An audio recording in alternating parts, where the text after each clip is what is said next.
مولانا عبد القادر جیلانی سے فتویٰ پوچھو بے نمازی کے بارے میں کیا کہتے ہیں، امام ابو حنیفہ سے فتویٰ پوچھو بے نمازی کے بارے میں کیا کہتے ہیں، امام شافعی سے پوچھو بے نمازی کے بارے میں کیا کہتے ہیں۔ میری تو ہمت نہیں کہ میں آپ کو کہوں۔ اور آج بستیوں کی بستیاں، یہ پورا تھانہ ضلع کا مجمع ہے میرے دوستو، ایک بستی ایسی بتا دو، ایک محلہ ایسا بتا دو، ایک بلڈنگ ایسی بتا دو جہاں 100% نماز، کوئی بالغ مرد عورت بے نمازی نہیں ہے۔ حضرت طلحہ باغ میں نماز پڑھ رہے، نماز میں باغ کا خیال آ گیا، یاد نہ رہا کتنی رکعت ہوئی، اتنا قلق اور افسوس ہوا کہ میری نماز میں خلل آیا، حالانکہ نفل نماز تھی۔ اس نفل نماز کی خرابی کو دور کرنے کے لیے 50,000 روپے کا باغ اللہ کی راہ میں صدقہ کیا ہے، اور آج یہ امت 2 روپے کے نفع کے لیے نمازیں چھوڑ رہی ہے، ٹی وی کے پروگراموں کے لیے نمازیں چھوڑ رہی ہے۔ کیا منہ دکھاؤ گے دوستو، کیا منہ دکھاؤ گے؟ شان خلق دو عالم، درود ان پر، سلام ان پر، میرے مولا یہ موقع دے کہ ختم الانبیاء دے۔ اپنی زندگی کو عبادت والا ہو، عبادت کہ 24 گھنٹے کی زندگی عبادت والی، اور بندگی سکھائی ہے اللہ کے نبی نے نماز کے ذریعے سے۔ اللہ نے نماز اتاری جو کمال بندگی سکھاتی ہے، اپنی مرضی سے دیکھنا نہیں، اپنی مرضی سے بولنا نہیں، اپنی مرضی سے کھڑا رہنا نہیں، اپنی مرضی سے رکوع سجدہ نہیں، یہ ساری ترتیب نماز بتائے۔ جیسے نماز میں تم اللہ کے حکم کے اور میرے نبی کی سنتوں کے پابند ہو، ایسے مسجد کے باہر بھی تم اپنی 24 گھنٹے کی زندگی کو میری زندگی کے پابند بناؤ۔ تے سنت عبادت، سنت عبادت میرے نبی کی 24 گھنٹے کی زندگی، اور عبادت میں جہاں حکم اللہ کا ہے وہاں طریقہ محمد رسول اللہ کا ہے۔ نماز حکم اللہ کا ہے، ترتیب میرے نبی نے بتائی۔ زکوٰۃ حکم اللہ کا ہے، ترتیب میرے نبی نے بتائی۔ روزہ حکم اللہ کا ہے، ترتیب میرے نبی نے بتائی۔ زکوٰۃ حکم اللہ کا ہے، زکوٰۃ کے مسائل اور ترتیب آقا مدنی نے بتائی۔ نکاح حکم اللہ کا ہے، طریقہ میرے نبی نے بتایا۔ کسی کی بیٹی فاطمہ سے بڑھ کر نہیں، کسی کا بیٹا علی سے بڑھ کر نہیں، اور جو برکت ان دو کے نکاح میں کسی کے نکاح میں نہیں۔ اپنی پوری زندگی سنت بناؤ، یہ سنت عبادت ہے، سنت عبادت۔ ہاں، ہم آزاد نہیں ہیں، ہم آزاد نہیں، ہم تو اللہ اور اس کے رسول کے تابع ہیں۔ حکم اللہ کا، طریقہ محمد رسول اللہ کا۔ اسی لیے قرآن نے کہا نبی کی اطاعت در حقیقت اللہ ہی کی اطاعت ہے۔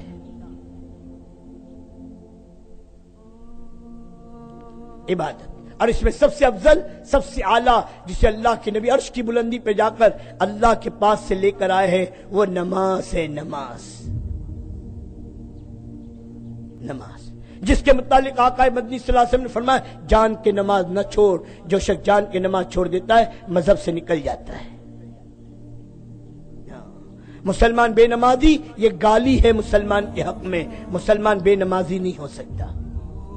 حضور صلی اللہ علیہ وسلم نے مدینہ کا ماحول ایسا بنایا تھا، عبداللہ ابن مسعود رضی اللہ تعالیٰ کہتے ہیں ہمارے زمانے میں منافق کی بھی ہمت نہیں تھی جماعت کی نماز چھوڑ دے، منافق کی بھی۔ اور آج معمولی بہانوں سے ٹی وی کے پروگراموں پر، چائے کی پیالیوں پر، کیرم کے کلبوں پر، کرکٹ کے میدانوں پر، دوستوں کی گپ شپ میں چند ٹکوں کے نفع کے لیے امت نماز چھوڑ کر زندگی گزار رہی ہے، اور نماز کے نہ پڑھنے کو امت گناہ بھی نہیں سمجھتی۔ بیٹا شراب پیے، باپ کہتا تو نے محلے میں مجھ کو ذلیل کر دیا۔ بیٹا آوارہ ہو جائے، باپ کہتا محلے میں تو نے میری ناک کاٹ دی۔ وہی بیٹا بے نمازی ہے، کوئی باپ نہیں کہتا کہ تو نے اللہ کی نگاہ میں مجھ کو ذلیل کر دیا ہے۔ آج کا حال کیا ہے؟ باپ کی تہجد نہیں چھوٹتی، اولاد کی جمعہ نہیں ہو رہی، اور نہ اولاد کی جمعہ کہ نہ پڑھنے کا باپ کو کوئی غم ہے۔ کبھی نہ سوچا اس کی آخرت کا کیا ہوگا، کبھی نہ سوچا مر کے اللہ کو کیا منہ دکھائے گا، اس کے فیوچر کی فکر ہے۔ میرے دوستو، یہ سب بن جائے، اسے مسلمان بنانے کی فکر نہیں کہ نبی کا غلام بن جائے۔ کیا دیا؟ کہاں گئے؟ دوستو بدلو، یہ سنت عبادت، اپنی زندگی کو سنت عبادت بننا ہے، اور سنت دعوت یہ تو مقصد نبوت ہے۔ اس کو میں تفصیل سے عرض کروں گا۔ سنت دعوت جو مقصد نبوت ہے، جس کے متعلق اللہ کے نبی نے اپنے چچا سے فرمایا، اے میرے چچا، یہ لوگ میرے ایک ہاتھ میں چاند اور سورج لا کر رکھ دے اور یوں کہے پلک جھپکنے کے برابر، میں اس محنت کو چھوڑ دوں؟ میں اس محنت کو چھوڑ نہیں سکتا، چاہے میرے بدن کے ٹکڑے ٹکڑے کر دیے جائیں۔ میں اس کام کے لیے مبعوث کیا گیا ہوں، میں اس کام کو لے کر آیا ہوں۔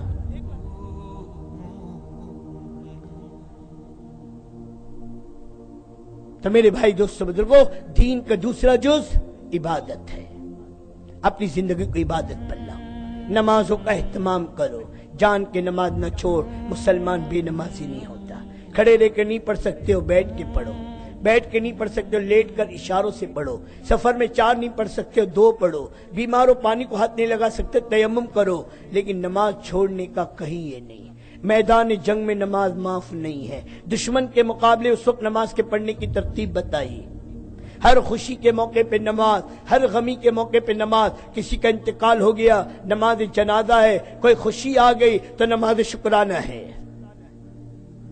خوشی کی بھی نماز، غمی کی بھی نماز۔ عید خوشی کا دن، 2 رکعت میرے دوست بزرگوں صلاۃ عید الفطر ہے، اور میرے دوست بزرگ صلاۃ عید الاضحیٰ ہے۔ ہر عمل کے لیے نماز۔ کوئی مسئلہ آ گیا، صلاۃ میرے دوست ساجد پڑھو۔ کوئی خوشی کی بات آ گئی، صلاۃ شکرانہ پڑھو۔ کوئی غم کی بات آ گئی، صلاۃ توبہ پڑھو۔ نماز نماز ہر چیز کے لیے نماز دی گئی، اور نماز روح کی غذا تھی، روح کی غذا۔ عرش کی بلندی پر دی گئی نعمت ہے۔ عرش والے سے کنیکشن ہوگا نماز کی برکت سے، اور یوں آتا ہے سب سے زیادہ بندہ قریب نماز میں اللہ کے ہوتا ہے۔ یہاں تک کہ بعض علماء نے لکھا ہے جب بندہ سجدے میں جاتا ہے، کسی نے کہا اللہ کے قدموں میں سجدہ کرتا ہے، اور کسی نے کہا اللہ کی گود میں سجدہ کرتا ہے۔ اور جب بندہ ہاتھ باندھ کر اللہ اکبر کہہ کے ہاتھ باندھتا ہے، اور جب سورہ فاتحہ پڑھتا ہے، اللہ براہ راست اس بندے سے مخاطب ہوتے ہیں، اور اللہ تبارک و تعالیٰ اس بندے سے بات کرتے ہیں۔ نمازی اللہ سے بات کرتا ہے۔ جب بندہ کہتا ہے الحمدللہ رب العالمین، اللہ کہتے میرے بندے نے سچ کہا میں ہی سارے جہاں کا پالنہار ہوں۔ جب بندہ کہتا رحمان الرحیم، اللہ کہتے میرے بندے نے سچ کہا میرے سوا کوئی رحمان الرحیم نہیں۔ بندہ بات کرتا ہے اللہ سے، اور اللہ اس کی بات کو جواب دیتے ہیں۔ ایسا قرب اور تعلق تھا نماز سے، میرے امت نماز بھول گئی۔ ہاں، اور نماز کے نہ پڑھنے کو گناہ ہی نہیں سمجھتی۔ چوری سے کمانے کو گناہ سمجھتا ہے، شراب پی کر کمانے کو گناہ سمجھتا ہے، سود سے کمانے کو گناہ سمجھتا ہے، جھوٹ سے کمانے کو گناہ سمجھتا ہے، رشوت سے کمانے کو گناہ سمجھتا ہے۔ نماز کو چھوڑ کے کمانے کو گناہ سمجھتا ہے؟ ہاں، روزی کی برکت کہ نماز میں، دنیا کے مسئلوں کا حل کہ نماز میں، دعا کی قبولیت کہ نماز میں، کہ بے نمازی کی دعا کہ قبول نہیں ہوتی، اور نیک لوگ اگر دعا مانگے اس کی دعا میں بھی بے نمازی کا حصہ نہیں ہوتا۔ مولانا عبدالقادر جیلانی سے فتویٰ پوچھو بے نمازی کے بارے میں کیا کہتے ہیں، امام ابو حنیفہ سے فتویٰ پوچھو بے نمازی کے بارے میں کیا کہتے ہیں، امام شافعی سے پوچھو بے نمازی کے بارے میں کیا کہتے ہیں۔ میری تو ہمت نہیں کہ میں آپ کو کہوں۔ اور آج بستیوں کی بستیاں، یہ پورا تھانہ ضلع کا مجمع میرے دوستو، ایک بستی ایسی بتا دو، ایک محلہ ایسا بتا دو، ایک بلڈنگ ایسی بتا دو جہاں 100% نماز، کوئی بالغ مرد عورت بے نمازی نہیں ہے۔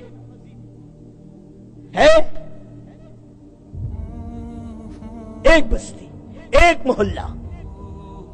اور مولانا یوسف صاحب رحمۃ اللہ علیہ کہا کرتے تھے امت کو نماز پہ لاؤ، اگر 50% امت نماز پر آ جائے گی اللہ باطل کی عزت کو روک دے گا، اور اللہ مسلمان کی ذلت کو روک دے گا۔ اور جب امت 51% نماز پر آئے گی اللہ باطل کو زوال اور باطل کو ذلیل کرنا شروع کر دے گا، اور مسلمان کو عزت دینا شروع کر دے گا۔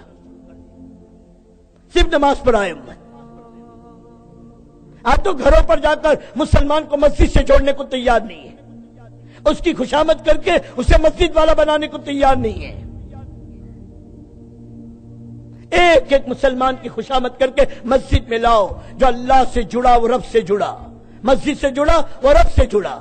جس کو مسجد قاضی دیکھو اس کے ایماندار ہونے کی گواہی دو کہ اللہ کے گھر کو وہی لوگ آباد رکھتے ہیں جو اللہ پر اور آخرت کے دن پر ایمان رکھتے ہیں۔ مسجد میں جی کا لگنا یہ میرے دوستو ایمان کی علامت ہے، اور مسجد میں جی کا نہ لگنا یہ نفاق کی علامت ہے۔ حضور صلی اللہ علیہ وسلم نے پوری امت کو مسجد والا بنایا تھا. ارے مسجد والا دین لے کر پوری امت دنیا میں گئی ہے، اور جہاں گئی ہے مسجد ہی مسجد بنی ہے. اپنی مسجد کو آباد کرو، امت کو مسجد سے جوڑنے کی فکر کرو. کوئی مسلمان بے نمازی نہ ہو، اس کی محنت کرو. کریں گے جب تم دوسروں کو نماز بنانے کی محنت کرو گے نا، اللہ سب سے پہلے ہمیں 100% نماز پڑھ لائے گا. اور فضائل نماز کو اٹھا کر دیکھو، جتنے وعیدیں ہیں، جتنی وعیدیں ہیں نماز کے نہ پڑھنے پر نہیں ہے، نماز کی سستی پر ہے، ٹال کر پڑھنے پر ہے، جماعت کے چھوڑنے پر ہے، اس پر وعیدیں ہیں. نماز کے نہ پڑھنے کا تو اسلام میں تصور نہیں ہے. ہاں، اور نماز کی قیمت صحابہ سے پوچھو. حضرت عبداللہ ابن عباس کی آنکھوں میں پانی اتر آیا. کسی نے کہا آپ کی آنکھ ٹھیک کر دیں گے، کچھ دن زمین پہ سجدہ نہ کرو. کہا میں اندھا ہو جاؤں یہ منظور ہے، لیکن نماز چھوڑ دو یہ نہیں ہو سکتا. حضرت عمر کی ایک مرتبہ سر کی جماعت چھوٹ گئی، 2 لاکھ روپے کا باغ اللہ کی راہ میں صدقہ کیا اس جماعت کی نماز کی تلافی کے لیے. حضرت طلحہ باغ میں نماز پڑھ رہے، نماز میں باغ کا خیال آ گیا، یاد نہ رہا کتنی رکعت ہوئی. اتنا قلق اور افسوس ہوا کہ میری نماز میں خلل آیا، حالانکہ نفل نماز تھی. اس نفل نماز کی خرابی کو دور کرنے کے لیے 50,000 روپے کا باغ اللہ کی راہ میں صدقہ کیا ہے.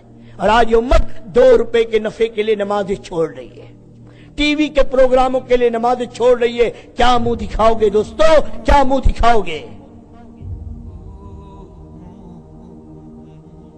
اب گناہ ہی نہیں.